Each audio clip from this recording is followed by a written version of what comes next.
Hujambo,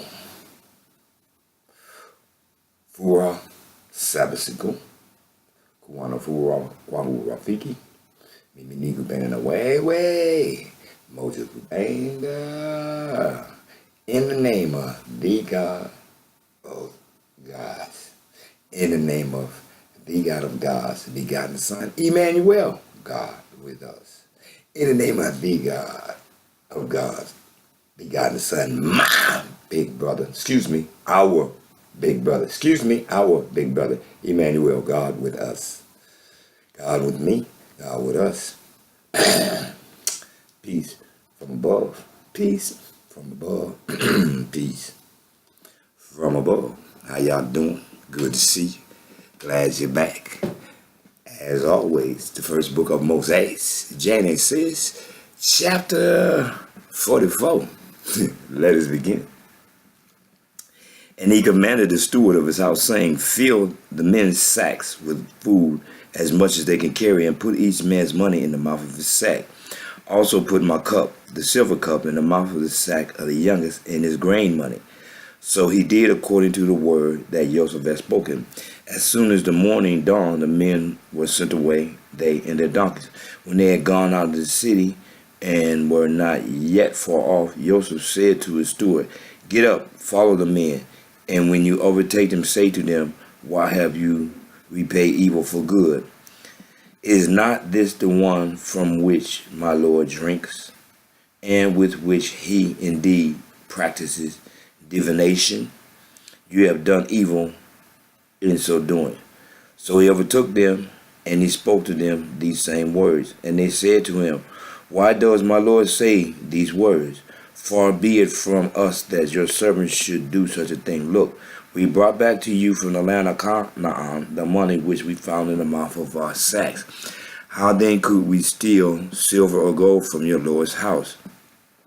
With whomever of your servants it is found, let him die, and we also will be my Lord's slave. And he said, now also let it be according to your words. He with whom it is found shall be my slave, and ye shall be blameless.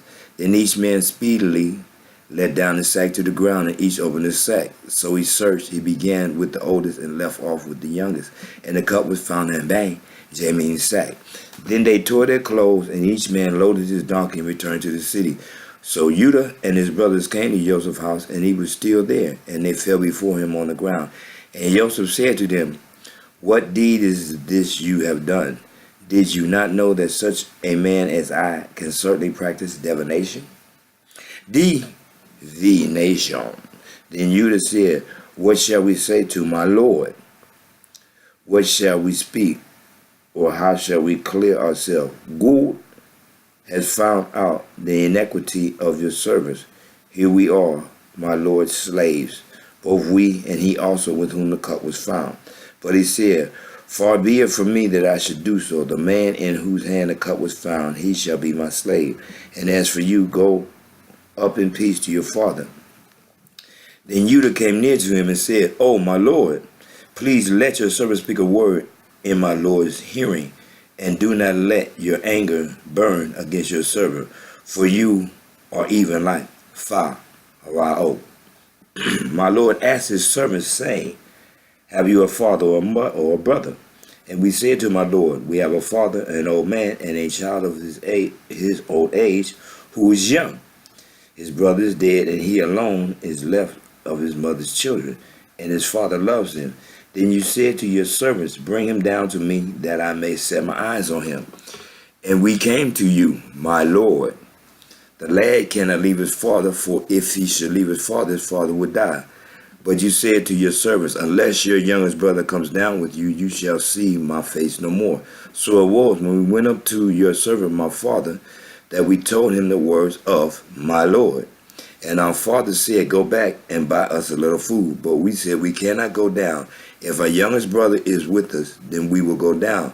For we may not see the man's face unless our youngest brother is with us. Then your servant, my father, said to us, you know that my wife bore me 2 sons. And the one went out from me, and I said, surely he is torn to pieces, and I have not seen him since. But if you take this one also from me, and calamity befalls him, you shall bring down my gray hair with sorrow to the grave. Now therefore, when I come to your servant my father, and the lad is not with us, since his life is bound up in the lad's life, it will happen when he sees that the lad is not with us, that he will die. So your servants will bring down the gray hair of your servant our father with sorrow to the grave. For your servant became surety for the lad to my father, saying, if I do not bring him back to you, then I shall bear the blame before my father forever. Now therefore, please, let your servant remain instead of the lad as a slave to my lord, and let the lad go up with his brothers. For how shall I go up to my father if the lad is not with me? Least perhaps I see evil that will come upon my father. Notice, my Lord, my Lord, my Lord. All the way through here, they calling Joseph, what? My Lord. And you want to call him the God of God, Lord. One more time. The God of gods. Oh, they're mortal gods. I am a God. But I'm not the God of gods. My feet polished gold, my head the water of a lamb. Adam wasn't his God. Till the rib was took. Emmanuel is a direct reflection of Adam, because what he says, I am not the Son of God, I am the Son of Man. He does not proclaim the Son of God. He proclaims the Son of Man. And what he's saying is, I'm a direct reflection of what? Adam. Because I, just like everybody else, crawled from the womb of woman. Adam and Eve, the only two who did not crawl from the womb of woman. They come from the womb of earth. Mother Earth. Yeah, that's the womb they came from. Everybody else came from the womb of woman. That's why he is the begotten son, because he's a direct reflection of Adam. Feet of polished gold, head of wolf and lamb. You got all these white folks running around here calling themselves niggas, and you're not curious as to why.